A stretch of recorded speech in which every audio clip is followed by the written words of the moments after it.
एक और तो पहलवानों का प्रदर्शन दिल्ली में लगातार जारी है, तो वहीं ऐसे में पहलवान साक्षी मलिक फतेहाबाद पहुंची, जहां वे किसानों के द्वारा आयोजित हुए कन्वेंशन में शामिल हुई। इस दौरान उन्होंने पहलवानों के आंदोलन के लिए सहयोग की अपील की है। आपको ये बता दें कि कन्वेंशन में काफी संख्या में महिलाएं भी शामिल हुई। साक्षी मलिक ने अपील करते हुए कहा कि 28 मई को नई संसद भवन के सामने महिला महापंचायत की जाएगी, जिसमें कि सभी से सहयोग की अपील की गई है। नहीं जी, कोई रिस्पांस अभी तक सरकार की तरफ से नहीं है। तो आगे की रणनीति है जो हमारी बड़े पंचायतें हैं, उन्होंने फैसला लिया है 28 तारीख को महिला महापंचायत होगी नए संसद के सामने। तो मैं आप के माध्यम से अपील करती हूँ कि ज़्यादा से ज़्यादा महिलाएं बेटियाँ वहाँ पहुँचे, क्योंकि ये भारत की बेटियों की लड़ाई है। तो क्या लगता है कि जो सरकार अभी तक नाकाम साबित हुई है, उसको जो अभी तक गिरफ्तार नहीं किया है, तो क्या लगता है कि सरकार की शय के साथ ही सब कुछ चल रहा है? देखो, महीने से ऊपर हो गया है और दिखाई ही दे रहा है कि उसे बचाने की पूरी कोशिश की जा रही है। वरना पोस्को एक्ट के अंदर अभी तक गिरफ्तारी हो जानी चाहिए और कार्रवाई भी शुरू हो जानी चाहिए, लेकिन अभी तक कार्रवाई स्टार्ट नहीं हुई है प्रॉपर तरीके से।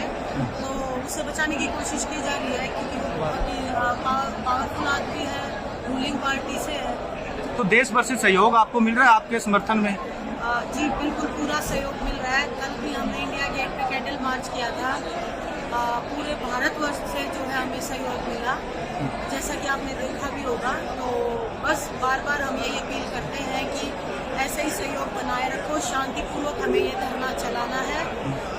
अभी तक हम शांतिपूर्वक चलाते आए हैं, तो बस शांतिपूर्वक चला के हमें एक क्वेश्चन आया सामने, जो ब्रिजभूषण वो कह रहा है कि पति पत्नी बैठे हैं। उन्होंने बयान दिया बिल्कुल हो जाना चाहिए। हम तो 15-20 दिन से लगातार बोल रहे हैं कि इस लड़ाई को इतना लंबा ना किया जाए। नार्को टेस्ट करा लीजिए, ब्रिजभूषण का नार्को टेस्ट करा लो, और जो 7 लड़कियां हैं और हम जितने बैठे हैं सबका करा लो। जो भी गलत होगा उसे तुरंत सजा मिल जाए। साक्षी, ब्रिजभूषण की तरफ से एक बयान आ रहा है कि धरने पर 3 परिवार बैठे, 3 पति पत्नी लोग बैठे। देखो, सबसे पहले तो मैं बता दूं, कभी भी मुसीबत का समय होगा तो पत्नी पति का साथ देती है और पति अपनी पत्नी का साथ देता है। तो ये तो है नहीं कि हमें अकेला छोड़ देंगे वो कोई भी। और हम सबके जो, जैसे मेरे हस्बैंड है वो रेसलिंग करते हैं, अर्जुन अवार्डी हैं, अच्छे रेसलर रहे और अभी भी करते हैं। तो ऐसे ही सब रेसलिंग करते हैं, तो सहयोग में समर्थन में हमारे साथ है। तो बोलने वाले तो कुछ भी बोलेंगे, वो तो इतनी दूर बैठ के कुछ भी अनाज शनाज को नहीं जा रहे हैं। मेडल को हमारे को 15 रुपए में खिला रहे हैं। ब्रिजभूषण सिंह ने मथुरा की संज्ञा दी है विनेश फोगाट को, आपने ट्वीट भी कर रखा है एक, तो आप क्या कहना चाहेंगे? मथुरा कहा है विनेश को। देखो, उससे ना उसकी मानसिकता इतनी खराब हो चुकी है कि पहले तो मेडल और तिरंगे का उसने 15-15 रुपए का वो लगा दिया। अभी एक लड़की को, भारत की बेटी को, जिसने भारतवर्ष मतलब पूरे दुनिया में देश का नाम रोशन किया है, इतने मेडल्स उसने जीते हैं, और उसको ऐसे बोलना ये बहुत ही गलत उनका रवैया है। तो बस आप देख ही रहे हो कि उनका कैसा। क्या लगता है कि वो रावण की भूमिका नहीं निभा रहे हैं? ना जी, रावण का वही बात है, रावण का भी उनको उपाधि देना बिल्कुल ही गलत होगा। रावण ने किसी बाल के साथ कभी कुछ नहीं किया, उन्होंने तो रामायण के हिसाब से किसी के साथ कुछ नहीं किया। तो और हमारे केस में तो देख लो, पोस्को एक्ट भी लगा है। आप हरियाणा की बेटी हैं और हरियाणा सरकार की तरफ से कोई मदद मिली है क्या आपको? नहीं जी, कोई। क्या अपेक्षा करते हैं सरकार से? हम तो पहले दिन से यही कह रहे हैं कि आप हमारी बातें सुनो। हम एक सच्ची लड़ाई लड़ रहे हैं, हम न्याय के लिए लड़ रहे हैं, और इसमें इतना देरी क्यों? ना कोई हम कुछ बड़ी चीज मांग रहे हैं, हम सिर्फ इतना चाहते हैं कि जो भी फेडरेशन में गलत चीजें चल रही है, गलत आदमी, उसको हटा के अच्छे आदमियों का वहाँ अच्छे आदमियों को अधिकार मिलना चाहिए हमारी फेडरेशन चलाने का। सरकार ये कह रही है कि ये राजनीतिक स्टंट हो रहा है, न कि कोई किसी का कोई अधिकार मांगने का है। देखो, राजनीति, भारत की बेटियों की जहाँ बात आती है वहाँ राजनीति वैसे ही खत्म हो जाती है। जैसे कि हम कभी भी मेडल जीत के आते हैं, जब तो हमें नहीं बोलते ये उस पार्टी की है, उस जात की है, उस स्टेट की है, जब तो ये बोलते हैं ये हमारी बेटी है। और अभी इस समय में वो राजनीति का टैग लगा रहे हैं। राजनीति, एक खिलाड़ी पूरे भारत देश का होता है, बेटी पूरे भारत देश की होती है, तो कोई राजनीति नहीं है। ठीक है। पगड़ी संभाल जट्टा किसान संगठन के प्रदेश अध्यक्ष मनदीप नथवान भी यहाँ मौजूद रहे। उन्होंने कहा कि साक्षी मलिक के साथ महिला महापंचायत में हर कोई शामिल होगा और इसी के साथ सीएम मनोहर लाल के जनसंवाद कार्यक्रम का भी विरोध करने की बात कन्वेंशन के द्वारा की गई है। 28 को हम बड़ी ताकत के साथ जाएंगे।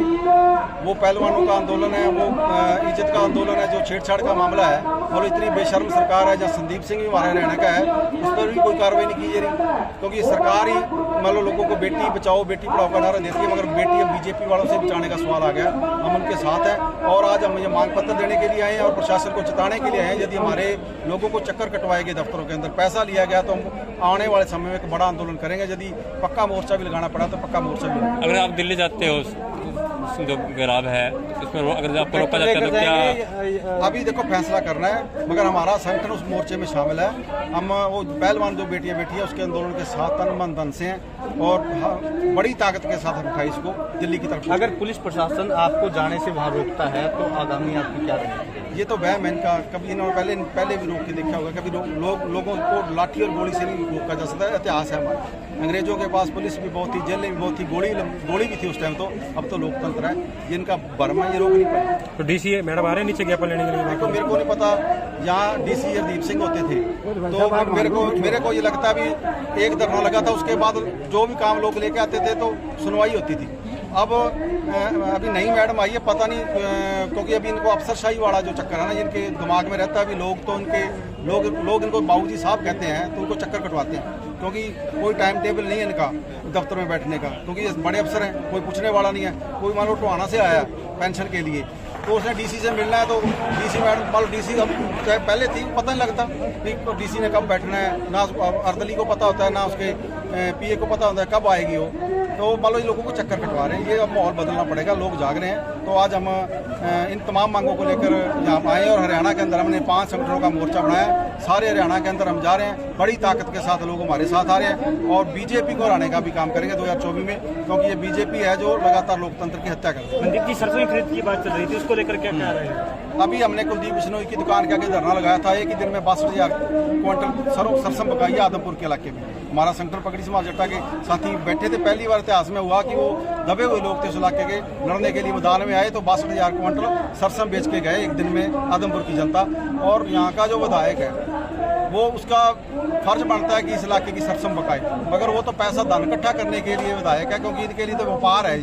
ये राजनीति इनके लिए व्यापार है। पहले ये पैसा लगा के दारू बांट के और पैसा बांट के चुनाव जीतते हैं। चुनाव जीतने के बाद ये इनकी जायदाद बढ़ जाती है। यदि इनका पता लगाया जाए, आज से 20 साल पहले इनकी जायदाद कितनी थी, अब जायदाद कितनी है, तो कई गुना कई टर्न आगे बढ़ गए हैं, क्योंकि इनका तो धंधा है लोगों को लूटना और लोगों को मूर्ख बनाना। ये अभी जो सरसों वाला मसला है, ये यदि समस्या का समाधान ना हुआ तो हमें धूड़ाराम के घर के आगे बैठना पड़ा तो बैठे।